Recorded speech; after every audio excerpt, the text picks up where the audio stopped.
писмените столове. Да си жива, Рани! Свети Кирил и Методий помагат и да станеш царица. Избърбори Бог стави в троговец. Браво, Рани, иди си, каза приветливо Огнян. Госпожо вече Рани, сияеща и победоносна, прибна към майка си. Трябва да видя какво. Тя прегърна, стисна и добре. И я обсипа с безумни целувки и съмни. Огнянов се извърна към учителя и към учителя Климента. И му повърна книгата. Господине, питайте и нашата стъпка, каза Блаженична Огнянова. Едно живо ръкокото момиченце стоеше вече пред него и гледаше кротко в очите.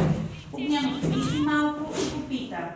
Съпке, кажи ми сега, кой цар освободи българите от гръцко робство? От турско робство освободи българите, захвана момичето погрешно. Мичо Чорбаджи извика: Съпке, стой! Ти кажи татовата от гръцко робство царя, дето ги освободи. А то от турско има кой да ги избави. Сега тук трябва да знаете, че българите все още са под турско робство. А момичето тръгва да обяснява кой ги е освободил от турско робство. А вътре е Кирияк Стефчов. Внимавайте. което си е речено от Бога, той ще стане, за да има по-стабил.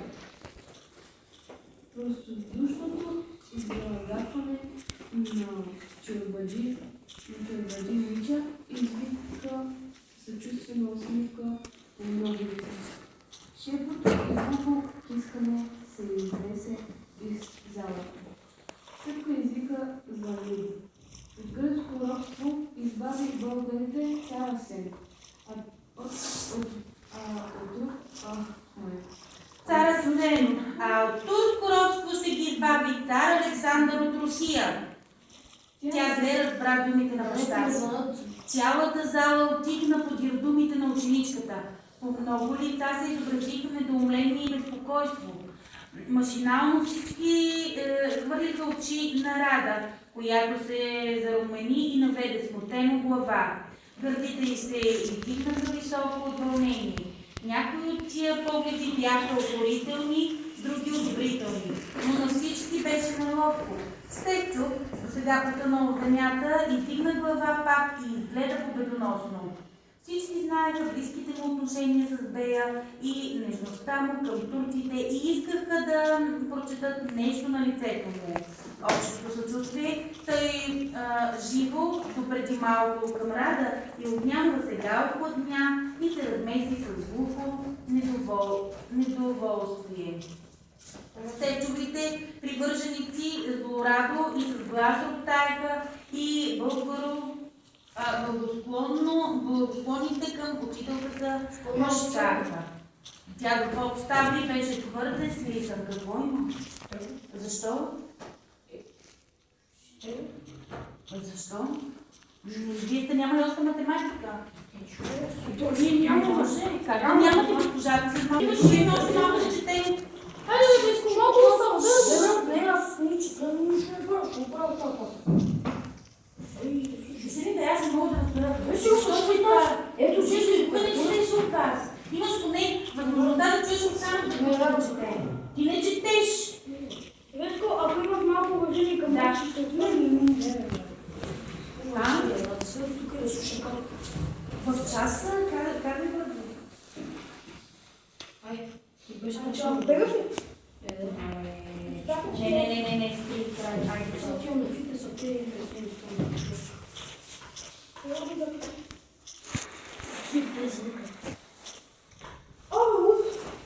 Иван, пренес с тениската. Знам. Къде тръгваш? А панталоните взе ли си?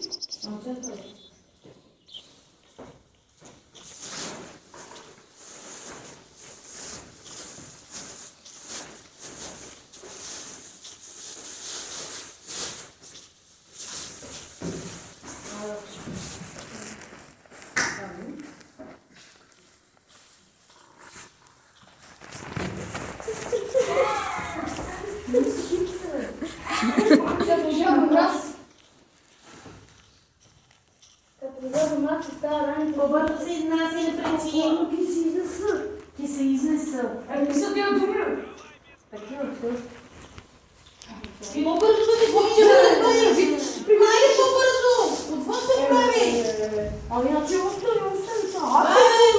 Тръгвай. Сега ще звъна на майка ти. Защо? Да те посрещне. Не ме откриваш му, баба. Не ме интересува, звъни на майка ти. Изчезвай.